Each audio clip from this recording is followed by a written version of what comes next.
I hope I'm getting this, hit the button. I'm going to share with you my work on the design of this fountain and this parkway a little bit, and hope you'll find it interesting. You can see my camera work getting great. Pretty busy parkway.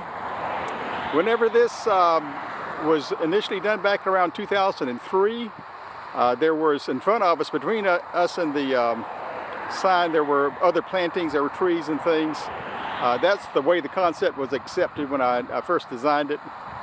Since then they've taken them out. But you can see it's a pretty busy parkway. We've got walks that meander and undulate through berms, etc., and landscape on either side of the parkway. And the fortunate thing about this was that this particular project is that we had a lot of space to deal with, and we don't find many projects anymore these days, particularly a public road that gives you this much right-of-way to deal with. So as you can see, on either side there was significant right-of-way, and because there was significant right-of-way, that also meant that we were able to have a nice wide median here in the middle and have a really dominant sign that is frankly huge for most projects. But I thought I'd talk to you about this fountain in particular and the concept behind it, the design of the project, and the elements for this were to be low country design. And low country is like South Carolina, around Charleston, South Carolina, etc. I hope you can hear me talking. And the purpose of that was they didn't want another Florida landscape. Everything, of course, here in Central Florida, everything's palms. Everybody comes to Florida looking for palms, and the developers did not want to have something that just looked like every other landscape in Central Florida. So that was the task. Let's come up with low country, and so this wall sign is a low country sign. I hope you can hear me talk over the fountain. Now, the idea behind the fountain is that it's abundance, it's energy. I've had seen other fountains done along roadways, and I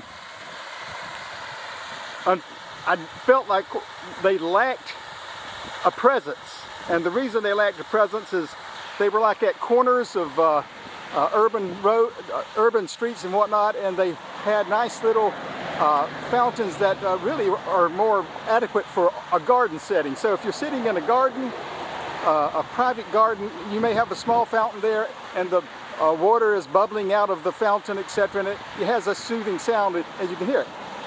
Here, no one's hearing this fountain. I mean, you and I, when we get up here close, but people driving by in their cars, they're not hearing a fountain. So they need to see that fountain. And so I designed something that really had, I felt, a good bit of energy. And the pipes, originally, and I assume they've done the same thing. I'll get up here, try to look at the pipes that are coming in. I don't know whether you can hear me or see, but those pipes have a restriction in them. And this is a key thing. When I went to work with the fountain people, we were going to install the fountain.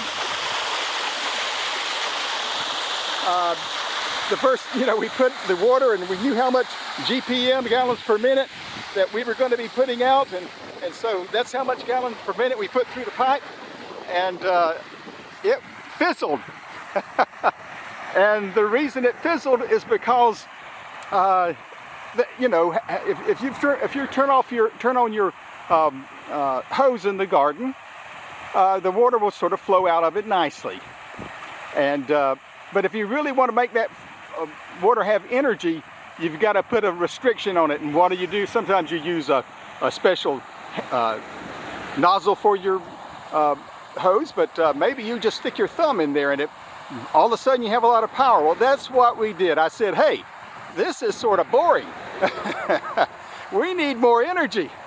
And so I said, let's put a restrictor in there. So that's what's happened. There's a restrictor in the bottom, and that was another issue, and probably the primary issue. The pipe did not look like it was a full pipe, so the abundance of water didn't look like much coming out. So we put a restrictor on the bottom of it, which pushed the water up to the top of the pipe, and so it looks like it's just gushing out of this pipe from the very top, that there's that much water coming out. But in reality, it's just, you know, a lot less. I don't remember the GPM on this, gallons per minute on this. So that was one aspect. And just to now the inlets themselves, they're providing a certain amount of energy, but again, we're in this wide open space. You remember when we were a little bit further back, how wide open this space is. And so how do you provide more energy? And so I essentially put two fountains together. I mean, a lot of places you'll see the step fountain with the falls kind of effect, and other places you'll see just the pipes coming out of the wall, in some ways often out of gargoyle or lions' mouths or dragons' mouths or things like that. But here we put them both together to create a good bit of energy. So that's the story of the fountain. And again, it's a very large wall, as you can see. And it dominates this middle island, and you know, you can know that you have come to Stevens Plantation from a good ways off, and you know you've come to a place. Now there's another smaller fountain on the other end of this parkway that is the same design basically. We just made it a smaller scale to have integrity, to have unity throughout the project. You can see the design of the caps of the walls and the stones on the walls. Those are similar. Those are the same thing on the other end. You can see that we're using the same kind of stone on the retaining walls over here to the side and other locations. Now, there are other signs throughout the project that are for individual neighborhoods. And I did all those as well.